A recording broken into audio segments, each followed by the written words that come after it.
nani aliyesadiki habari tuliyoileta? Na mkono wa Bwana amefunuliwa nani?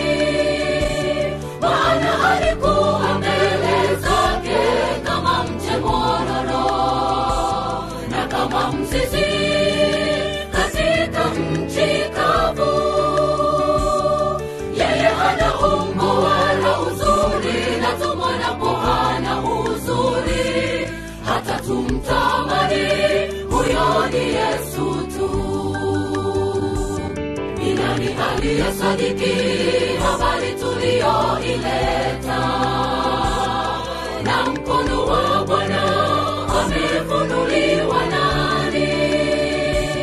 Maana alikuwa mbele zake kama mche mwororo na kama mzizi katika nchi kavu. Yeye hana umbo wala uzuri, na tumwonapo hana uzuri hata tumtamani. Huyo ni Yesu tu. Yeye hana umbo wala uzuri, na tumwonapo hana uzuri hata tumtamani. Huyo ni Yesu tu. Bali aliteruliwa kwa makosa yetu, tena alitubuliwa Yesu kwa maovu yetu. Adhabu ya amani ilikuwa juu yake, na kwa kupigwa kwake sisi tumepona. Bali aliteruliwa kwa makosa yetu, tena alitubuliwa Yesu kwa maovu yetu. Adhabu ya amani ilikuwa juu yake, na kwa kupigwa kwake sisi tumepona. Adhabu ya amani ilikuwa juu yake, na kwa kupigwa kwake sisi tumepona.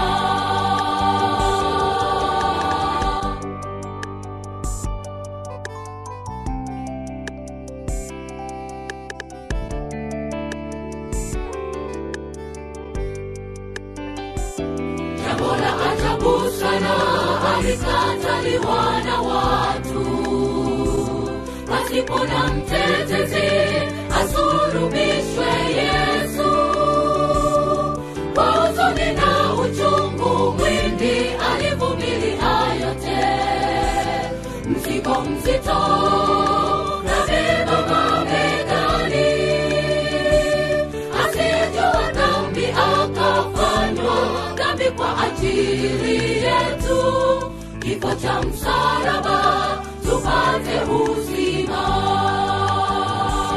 Jambo la ajabu sana, alikataliwa na watu pasipo na mtetezi, asulubishwe Yesu.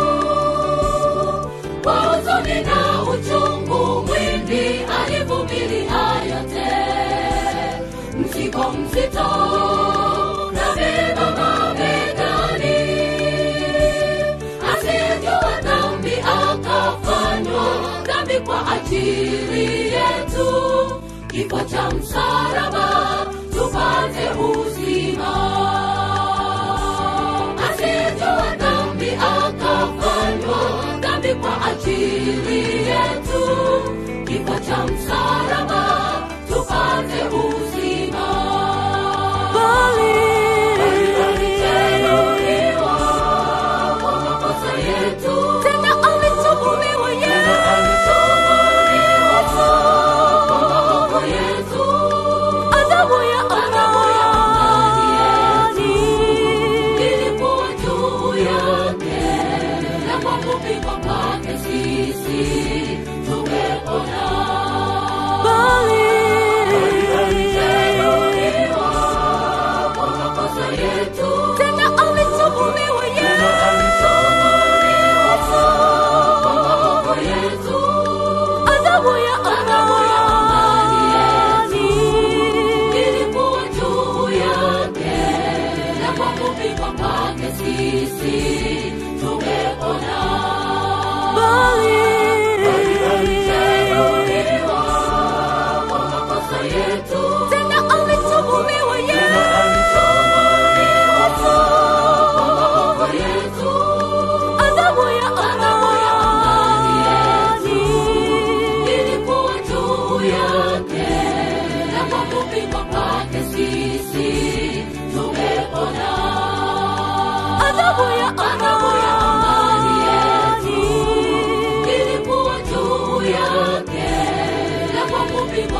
sisi tumepona. Adhabu ya amani ilikuwa juu yake, na kwa kupigwa kwake sisi tumepona.